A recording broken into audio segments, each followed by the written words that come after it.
Zone thérapeutique, femme mature, femme sage. Rien n'excuse la violence. C'est un sujet très sensible.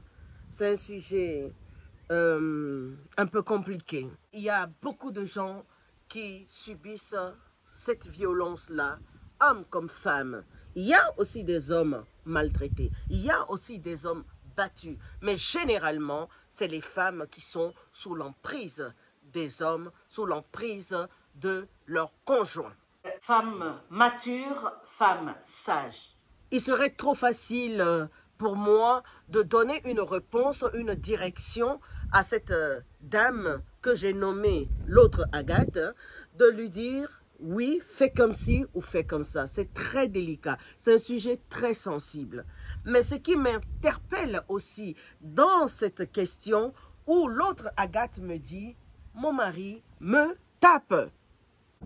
Comment se fait-il que elle n'a pas dit « mon mari m'a tapé », elle n'a pas dit qu'il y a eu une incidence, et elle n'a pas parlé au passé, mais elle dit « mon mari me tape ». Mais ce mari, il doit être fou, il me tape, il m'a tapé, il continue de me taper, mon mari me tape. C'est dans un présent continu. Donc, on peut se dire que on est rentré dans une spirale des choses, on ne voit pas le bout. Sincèrement, j'ai beaucoup réfléchi et je ne sais pas comment traiter ce sujet. Mais je veux savoir, j'aimerais bien savoir comment ça arrive. Lorsque le mari commence à lever la main sur vous, c'est dans quelles circonstances? Est-ce que votre mari boit? Est-ce que c'est au moment où il a bu l'alcool? Est-ce que c'est parce qu'il est énervé? Est-ce que c'est parce que... Je ne sais pas. Il y a bien une situation qui amène aux disputes et qui amène au conflit jusqu'à ce que le conflit ne soit plus ni verbal, ni psychique, mais cela arrive au coup de poing, au coup de pied, au coup de tout ce que vous voulez. Vous avez bien dit que vous avez peur. Vous avez peur que cela soit fatal un jour. Je ne suis pas là pour séparer les couples. Je ne suis pas là non plus pour dicter aux couples ce qu'il faut qu'eux y fassent. Mais tout va dépendre de vous, madame. Comment vous vous sentez? Et comment vous voyez l'horizon?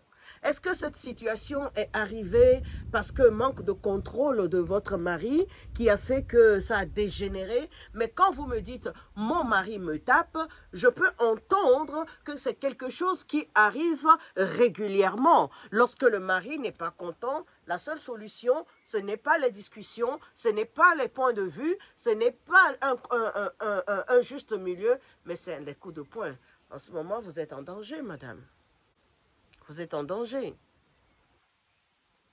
Est-ce que vous avez essayé peut-être de discuter avec votre mari calmement,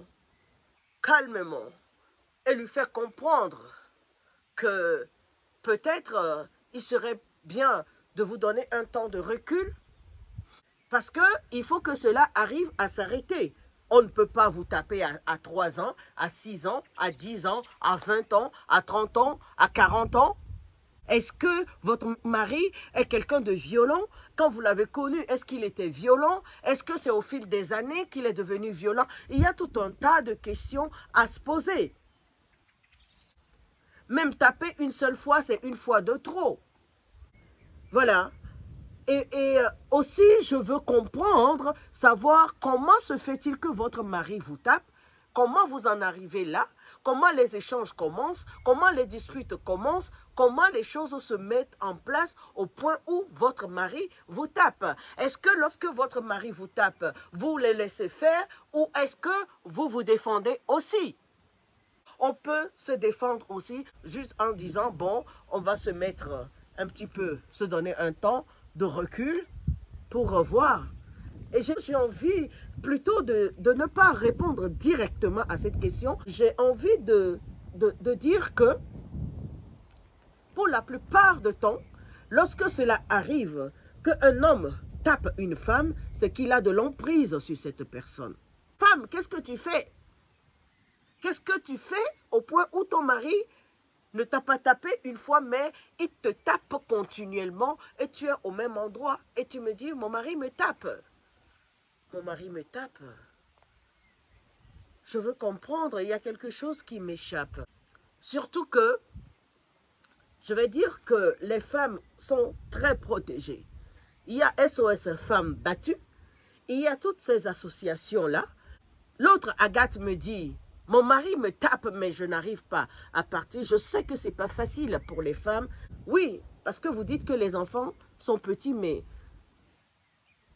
c'est vrai aussi que cette ambiance-là n'est pas favorable pour la construction des enfants. Voilà. Que vous risquez un jour d'y rester. Et vos enfants n'auront plus leur maman. Un coup peut devenir fatal. Comment aussi certaines femmes s'arrangent à ce qu'on les tape régulièrement?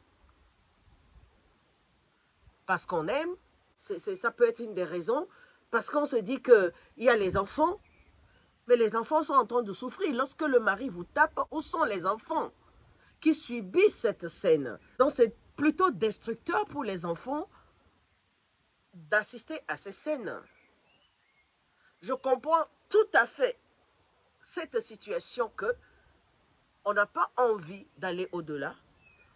Les femmes qui sont sous l'emprise de cette situation, je comprends que ce n'est pas facile de franchir le cap, de franchir cette frontière et d'aller dire à quelqu'un ou de parler à un ami, de parler à un parent, de parler à un voisin, de traverser même. La loi, elle est bien faite aussi qu'on ne veut pas dénoncer les personnes qu'on aime. Donc on se dit, je ne veux pas. Et un jour, malheureusement, il y a des gens qui tombent et qui meurent. Et les enfants deviennent orphelins. Mais on ne s'est pas mis ensemble pour se taper dessus. Je peux comprendre aussi que nous, les femmes, hein, il y a certaines femmes hein, que des fois, le mari a envie de nous prendre, de nous secouer un petit peu. Parce que nous, les femmes, notre force, hein, c'est dans notre bouche. Et généralement, les personnes qui sont sous cette emprise, la plupart des temps, c'est des personnes qui dépendent de l'autre conjoint. Dépendance émotionnelle ou affective, dépendance financière, de situation, on perd confiance en soi et on a l'impression que si on n'est pas avec cette personne, notre vie s'arrête. Mais des personnes qui sont aussi violentes, qui peuvent être très violents, mais vous risquez de laisser votre vie. Alors, le conseil que moi je peux vous donner, madame, ce n'est pas de vous dire de partir ou de ne pas partir, parce que votre cœur y est, vous aimez votre mari. Est-ce qu'à un moment de lucidité, vous essayez de discuter avec votre mari? Peut-être, il y a des femmes même qui vont avoir tellement peur que même pas pouvoir discuter ou dire ces choses-là. Mais madame, je ne peux pas vous dire restez, subissez. Moi, de ma génération, de la génération de ma mère, de l'éducation qu'on nous a donnée, c'est qu'on dit ça ne fait rien, sois forte, sois courageuse. Oui, en tout cas, moi dans ma génération, je suis forte, je suis courageuse. Mais je ne me laisse pas taper. Non. Il n'y a aucune raison qui justifie que deux personnes se mettent ensemble et l'un commence à taper l'autre. D'autres choses aussi, c'est aussi de faire un examen de conscience. C'est faire son examen de conscience et d'essayer de voir aussi quelle est ma part des choses. Qu'est-ce que j'ai pu faire? Comment j'ai pu agir? Comment je suis arrivée à ce point que mon mari peut me taper? Comment on est arrivé à ce rapport de relation qui n'est plus relation époux-épouse, qui n'est plus relation femme-mari et qui devient une relation où l'un va taper l'autre? Au nom de quoi? De l'amour? Non, l'amour ne fait pas de mal. L'amour supporte, l'amour endure. L'amour protège. Si mon mari ne peut pas me protéger dans ma maison et lui-même, il se met à me taper, alors, si quelqu'un me tape dehors, est-ce que ce mari peut me protéger et me défendre?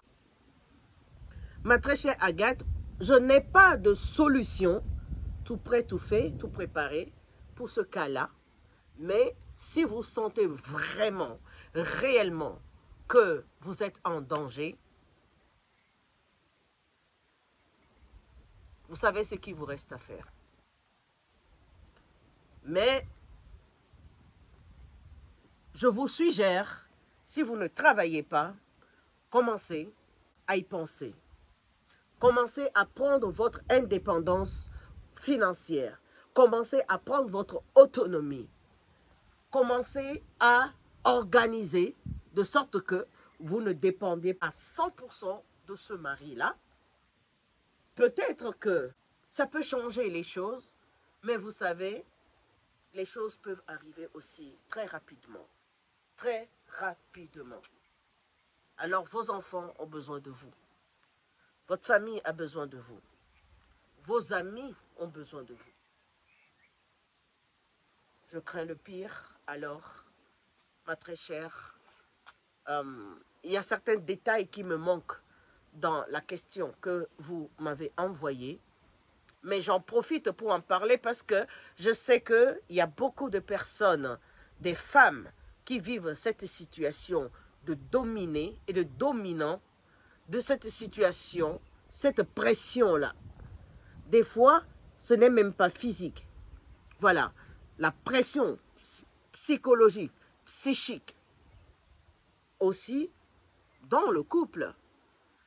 Alors, malheureusement, dans ces cas de choses, il faut aussi peut-être arriver à entendre aussi l'homme, entendre aussi la femme.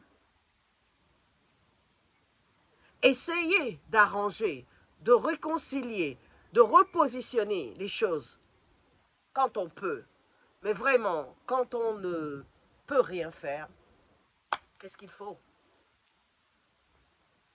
Ma bouche ne dira pas, mais un demi-mot, vous m'avez compris. Ne vous laissez pas vous taper, ne vous laissez pas vous battre.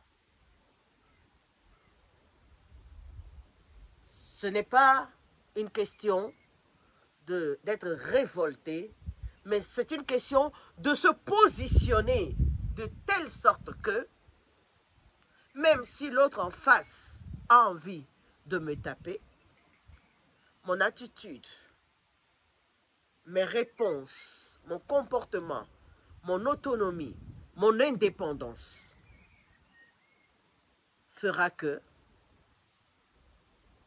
en face, l'autre sait très bien que si je dépasse telle ligne, je vais perdre mon conjoint.